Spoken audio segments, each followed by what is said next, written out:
बिस्मिल्लाहिर्रहमानिर्रहीम। अस्सलाम वालेकुम। Welcome to Aamna's kitchen. आज मैं बना रही हूँ दाल चना और मुर्ग का मज़ेदार शोरबा सालन। तो शुरू करते हैं रेसिपी को। सबसे पहले जिस बर्तन में आपने सालन बनाना है वो पैन ले लें और उसमें 1 कप कुकिंग ऑयल डालें। इसमें ऑयल को गर्म करें और फिर इसमें 1 बड़े साइज़ की प्याज स्लाइस कटी हुई धोकर डाल लें। इसमें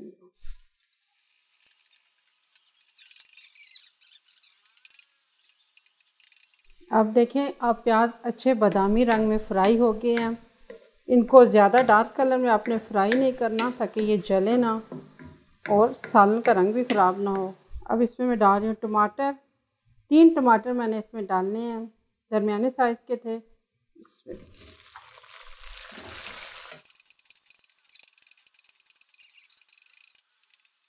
टमाटर के स्लाइस थोड़े बड़े काट लें तो ये आसानी से इनका छिलका साइड पे हो रहा है।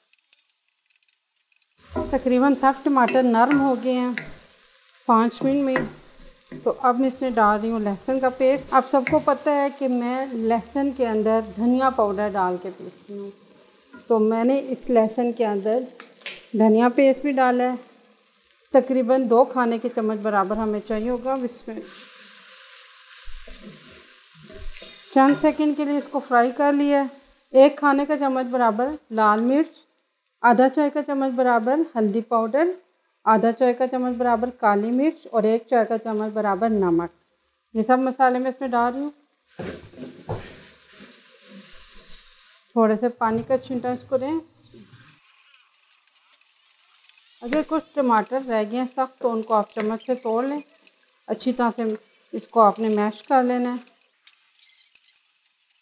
तकरीबन मसाला अच्छी तरह से मैश हो गया। अब इसमें डाल रही हूँ चिकन को धो के रख लें, छलनी में खुश्क कर लें। तकरीबन 1.5 किलो के वज़न का ये चिकन है। इसमें से रफ पीसेस मैंने निकाल लिए हैं। इसमें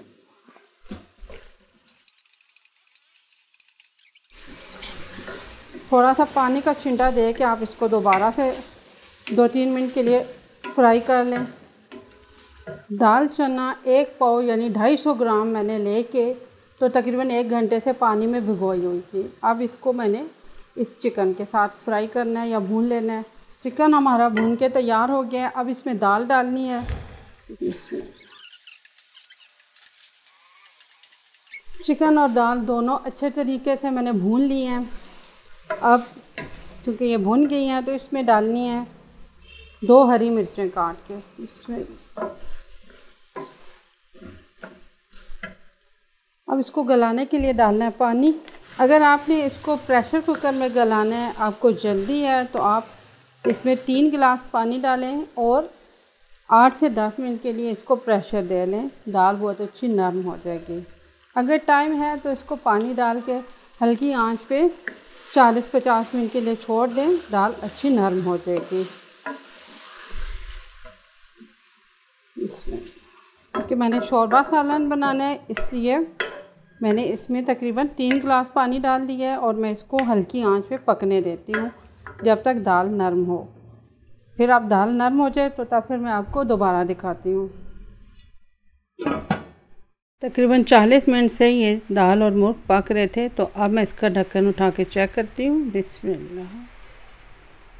ये देखिए दाल बहुत अच्छी नरम हो चुकी है। तो ये हमारा सालन तैयार है। अब मैं इसका चूल्हा बंद कर देती हूँ और 1 खाने के चम्मच बराबर साबुत ज़ीरा लेके आप इसको यूँ हाथों पे मसल लें और इसको इसके ऊपर छिड़क दें।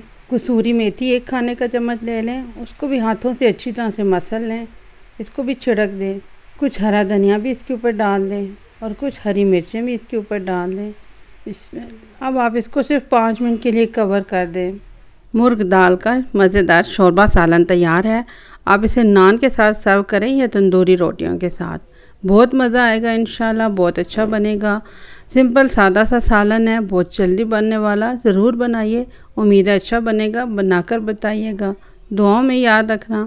मेरे चैनल को सब्सक्राइब करना। अल्लाह हाफ़िज़।